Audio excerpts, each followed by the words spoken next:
बहुत बहुत अभिनंदन एक बार पुनः आपका श्रीमद् भागवत कथा में।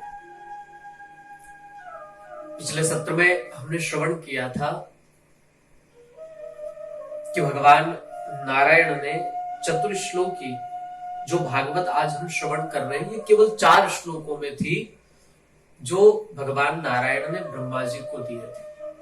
उनको उपदेश जो दिया वो वही 4 श्लोकी भागवत कहलाई और ब्रह्मा जी को सृष्टि करने का निर्देश दिया कि तुम सृष्टि का विस्तार करो।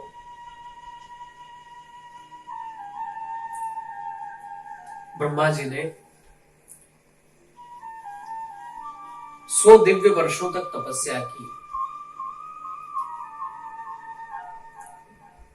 उसके उपरांत सृष्टि का विस्तार करना आरंभ किया। उसके पूर्व यहां पर मैत्रेय और विदुर संवाद का वर्णन आता है श्रीमद् भागवत में। जब भगवान हस्तिनापुर पहुंचे, अर्जुन का शांति संदेश लेकर, भगवान अर्जुन के शांति दूत बनकर, पांडवों के शांति दूत बनकर के जब हस्तिनापुर पहुंचे तो दुर्योधन ने भगवान का बड़ा स्वागत किया, सत्कार किया। इतना स्वागत किया कि ऐसा हस्तिनापुर आज तक कभी सजा ही नहीं था। मानो हस्तिनापुर दुल्हन की तरह सज गया था भगवान के स्वागत में। बड़े अद्भुत तरीके से बड़ा दिव्य आज हस्तिनापुर दिखाई पड़ रहा है।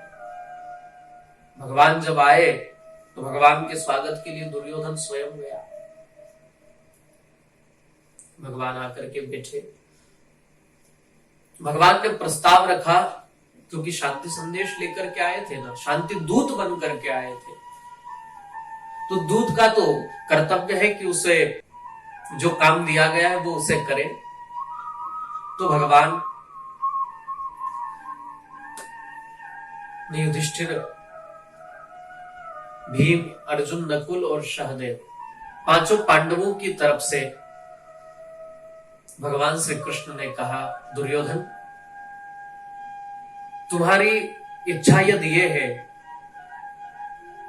कि मैं पांडवों को राज्य नहीं दूंगा, यह हस्तिनापुर वैसे तो उनका अधिकार है क्योंकि उनके पिता ही राजा थे। तुम्हारे पिता धृतराष्ट्र तो राजा थे नहीं, राजा तो महाराज पांडु थे और पांडु के पुत्र ये पांडव जो हैं, अब इनका अधिकार इस शासन पर होगा, इस राज्य पर होगा। पर तुमने बड़ी अनीति से इनसे छल करके इसको ले लिया। कोई बात नहीं, एक काम करो, तुम आधा राज्य इन्हें दे दो, आधा तुम अपने पास रखो। भगवान को देख करके तब भी दुर्योधन कुछ नहीं बोला। जब भगवान ने यह प्रस्ताव रखा, भगवान ने अंततोगत्वा एक प्रस्ताव रख दिया। बोले, तुम ज्यादा नहीं तो पांडवों को केवल 5 गांव ही दे दो, क्योंकि हम युद्ध नहीं चाहते। तब भी अब तो दुर्योधन और लाल पीला हो गया। दुर्योधन कहने लगा, सूचाग्रही नहीं मदाश्यामि बिना युद्धेन केशव।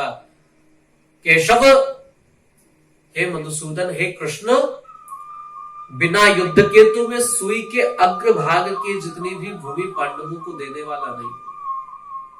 अगर उनमें हिम्मत है तो मुझसे युद्ध करे, ले ले मुझसे। भगवान श्री कृष्ण ने दुर्योधन को समझाया, दुर्योधन, युद्ध का मतलब तुम जानते हो? युद्ध कोई खेल नहीं है दुर्योधन। जब युद्ध होता है तो न जाने कितनी स्त्रियां विधवा हो जाती हैं, न जाने कितनी माओं की कोख उजड़ जाती है, कितने बच्चों के माथे से पिता का साया हट जाता है। तुम जानते भी हो युद्ध के परिणाम क्या होते? तुमने कभी कहानियों में सुना होगा, युद्ध हुआ होगा कहीं। बड़ी बातें करते हो। दुर्योधन अड़ गया, बोले नहीं, मैं बिना युद्ध के पांडवों को कुछ भी नहीं देने वाला, कुछ भी नहीं दूंगा।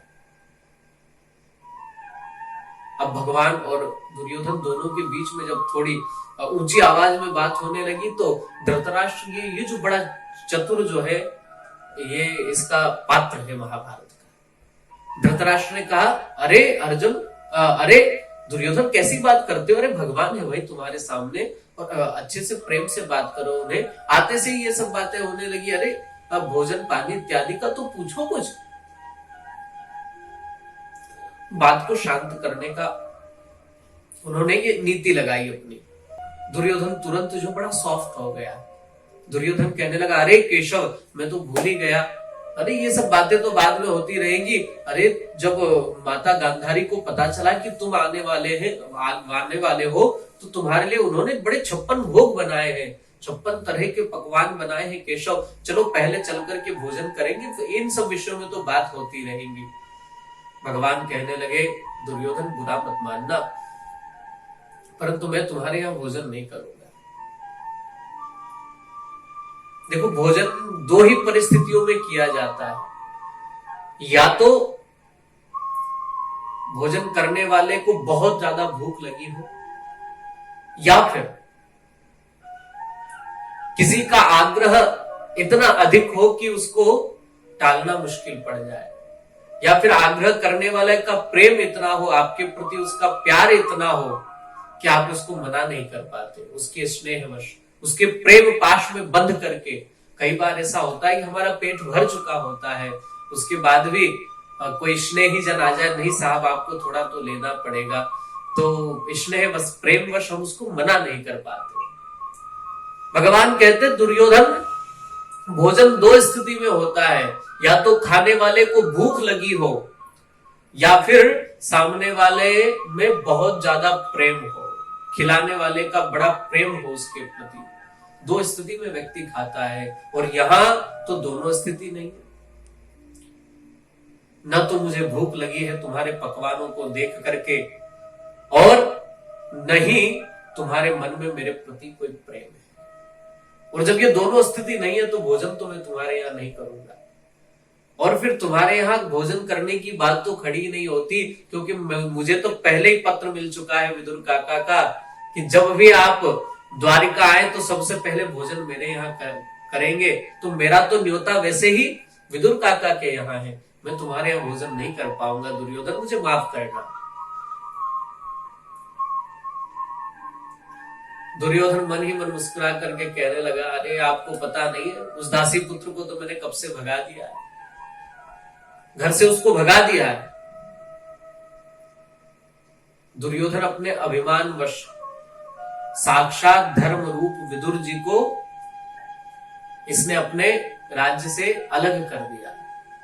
घटना उस दिन की है जब श्री विदुर जी महाराज एकांत में धृतराष्ट्र को समझा रहे थे, क्योंकि युद्ध की ही चर्चा होती रहती थी दिन भर, और विदुर जी नहीं चाहते थे, और कोई भी जो अच्छा सोचता हो, जो सज्जन इंसान हो, वो कभी युद्ध, वो कभी लड़ाई नहीं चाहता। एक बार एकांत पा करके विदुर जी महाराज धृतराष्ट्र के पास पहुंचे और जाकर के कहने लगे, महाराज बुरा मत मानना, परंतु आपका जो ये बेटा है ना दुर्योधन, जो युद्ध चिल्ला रहा है, ये मूर्तिमान कलयुग है, ये साक्षात कलयुग है, ये आपका नाश करवा के मानेगा एक दिन। मैं तो मंत्री हूं, अगर मैं भी प्रिय बोलने लगूंगा, मैं भी मुंह देखी ठकुर सुहाती करने लगूंगा, जिस दिन मंत्री सचिव वेद गुरु तीन ही जो प्रिय बोले भय आस। सचिव अर्थात मंत्री, वेद और गुरु, अगर ये सामने वाले का मुंह देखकर उसके हिसाब से, उसकी रुचि के हिसाब से बात करने लगेंगे ना, तो ऐसे व्यक्ति का पतन होना निश्चित है। अगर मंत्री राजा को स्वार्थवश सलाह देने लगे कि राजा को अच्छा लगे बस वही सलाह दे, तो ऐसा राजा एक दिन नष्ट हो जाता है। वैद्य मरीज को वही दवा दे जो उसे अच्छी लगे। भाई वैद्य तो कड़वी दवा भी देता है, दवाइयां अक्सर कड़वी ही होती, परंतु वो वैसी ही दवाई दे जो मरीज को अच्छी लगे, तो एक दिन वो मरीज मर जाएगा। ऐसी दवाइयां देने की अपेक्षा जो उसे ठीक करे वैसी न दे करके वो दवाइयां दे जो उसे अच्छी लगे, तो ऐसा मरीज एक दिन मर जाएगा। और गुरु यदि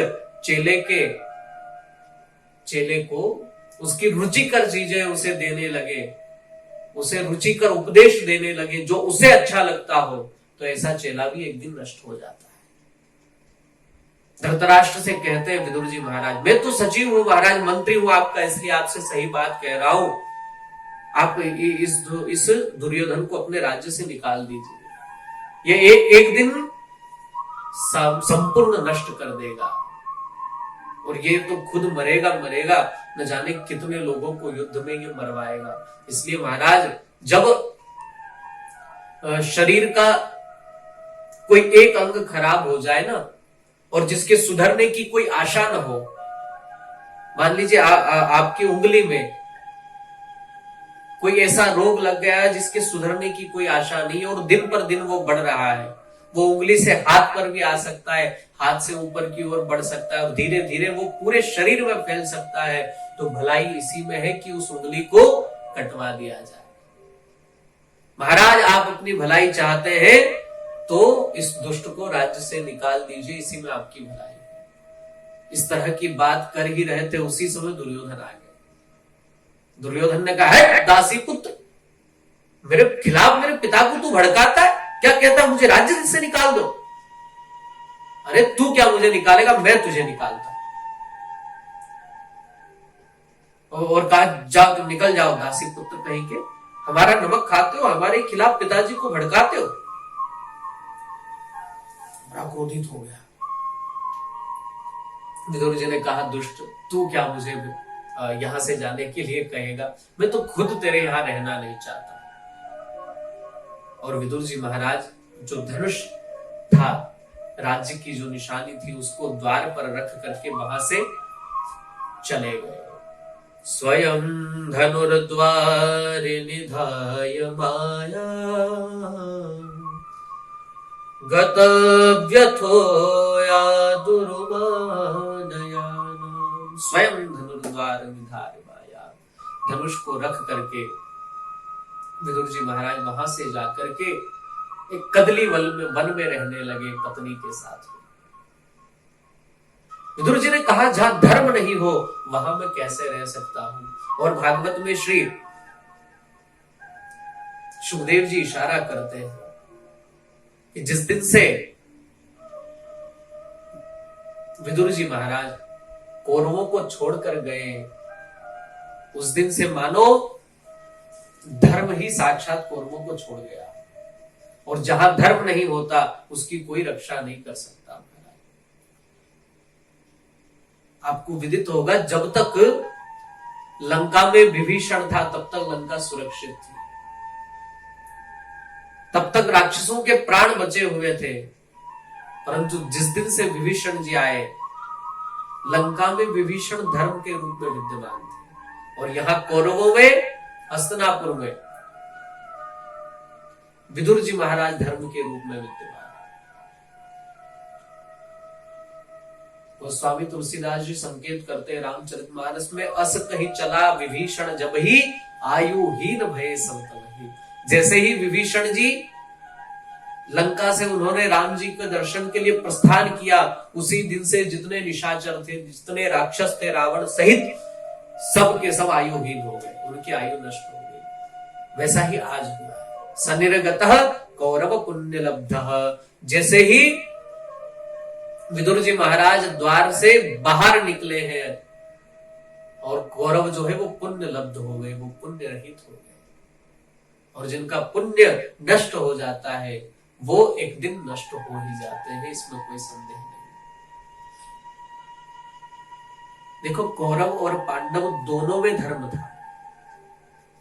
कौरवों में धर्म विदुर जी के रूप में था, और पांडवों में धर्म युधिष्ठिर के रूप में था। किसी ने कहा, भाई जब दोनों तरफ धर्म था तो एक की हार क्यों हुई और एक की जीत क्यों हुई? क्या धर्म से हार गया? ऐसा क्यों हुआ? बोले देखो, धर्म तो दोनों में था, परंतु एक में जो है धर्म की किसी ने सुनी नहीं, और दूसरे पक्ष ने धर्म की कभी टाली नहीं। पांडव पक्ष में वही होता था जो युधिष्ठिर जी कह देते थे, युधिष्ठिर ने जो कह दिया वो हो जाता। और कौरव पक्ष में जो विदुर जी ने कहा वो कभी नहीं हुआ। तो जब तक हम धर्म की सुनेंगे नहीं, तब तक धर्म हमारी रक्षा करने वाला नहीं है। धर्मो रक्षति रक्षित, हम धर्म की रक्षा करेंगे तो धर्म हमारी रक्षा करेगा। यहां कौरवों ने धर्म की रक्षा तो नहीं की, अपितु धर्म को और बाहर कर दिया आपने। यहां से धर्म निरपेक्ष हो गए, और जो धर्म निरपेक्ष हो जाता है फिर धर्म उसकी रक्षा नहीं करता। इसलिए कौरव जो है वो हार गए, और पांडवों ने धर्म की रक्षा की, धर्म की बात को माना, तो पांडवों को विजयश्री मिली, पांडव जीत गए। तो वही विदुर जी जब जाकर के कदली वन में रहने लगे अपनी पत्नी के साथ में, केले के एक बगीचे में, और आज जब भगवान के द्वारा श्री विदुर जी महाराज ने सुना कि मैंने तो भगवान को कभी संदेशा पहुंचाया नहीं, मैंने तो कभी कहा नहीं कि आप मेरे यहाँ भोजन करें, परंतु फिर भी परमात्मा ने मुझे सौभाग्य दिया। भगवान स्वयं कह रहे कि मेरा तो निमंत्रण विदुर काका के यहाँ है। अब तो विदुर जी बड़े प्रसन्न हो गए, बड़े प्रमोदित हो गए, और दौड़ करके पहुंच गए सीधे बाजार में। जानते थे ये माखन मिश्री खाने वाला है, और मेरे यहाँ तो केले के अलावा कुछ नहीं है मेरे घर में। इतना अकिंचन जीवन था। अब इधर भगवान जो है दुर्योधन के सकल मेवों को त्याग करके, उसके 56 भोग को त्याग करके भगवान पहुंचे हैं विदुर जी के घर। तो बड़ा बड़ा अद्भुत ये प्रसंग है। विदुर जी के घर जब पहुंचे तो विदुरानी जो है वो स्नान कर रही थी। भगवान ने दरवाजा खटखटाया, आवाज लगाई, काकी काकी द्वार खोलो, द्वार खोलो। विदुरानी के कानों में जैसे ही कृष्ण की वो स्नेहमयी प्रेममयी वाणी जब गई, अपनी देह का भान भूल गई। दौड़ी दौड़ी आई द्वार पर, गीले ही वस्त्र हैं, और द्वार पर आकर द्वार खोला। जैसे ही कृष्ण को देखा, आंखें प्रेमाश्रु से भर आई। अरे कृष्ण तुम आ गए? दौड़कर कृष्ण आओ ना प्रभु, आओ बैठो विराजो। भगवान ने देखा काकी इतनी प्रेम भाव से भर गई है, उन्हें यह भी नहीं पता कि वस्त्र गीले हो रहे हैं। भगवान ने अपना पीतांबर जो है वो काकी को ओढ़ा दिया। एक पटिया लिया अपने हाथ में, और वो पटिया लेकर घूम रही है यहाँ वहां। कहती कृष्ण तुम यहाँ बैठो, फिर कहती नहीं नहीं ये जगह साफ नहीं है, तुम इधर आ जाओ। फिर वहां देखती नहीं ये भी ठीक नहीं, ये तुम्हारे लायक नहीं, कृष्ण तुम यहाँ। अब विदुरानी जो है वो पटिया लेकर के, वो बाजूट अपने हाथ में लेकर के यहाँ आ जाओ, कभी यहाँ आ जाओ। भगवान पीछे पीछे घूम रहे हैं, वहां बैठने की कोशिश करते ही है कि वो फिर पटिया हटा लेती, नहीं ये जगह ठीक नहीं है। और अंत में तो एक जगह उल्टा उसको डाल दिया, भगवान उसी पर बैठे। भगवान कहते काकी बड़ी जोर की भूख लगी है, बहुत भूख लगी है, कृपा करो ना, कुछ खाने के लिए दे दो जल्दी से। अब विदुरानी कहती हाँ केशव क्यों नहीं, मैं अभी लेकर आई। विदुरानी दौड़ कर गई और कदली फल केले का वन था, तो पके पके केले तोड़ कर ले आई, और केले लाकर के भगवान के सम्मुख रख दिए, और भगवान को केले खिला रहे थे। इतना प्रेम भाव से भर गई थी कि कुछ भान ही नहीं था अपने आप का। अब केले खिलाने की जगह केला तो एक तरफ फेंकती जा रही है और छिलका भगवान के मुख में देती जा रही। भगवान को एकटक निहार, तो ध्यान ही नहीं मैं क्या कर रही हूं। और भगवान भी देखिए परमात्मा अपने भक्तों को किस तरह से खुश रखता है, छिलके ही पाए जा रहे परमात्मा। इसी बीच विदुर जी आ गए माखन मिश्री लड्डू लेकर के। विदुर जी ने देखा, अरे कृष्ण तुम इतनी जल्दी आ गए भैया।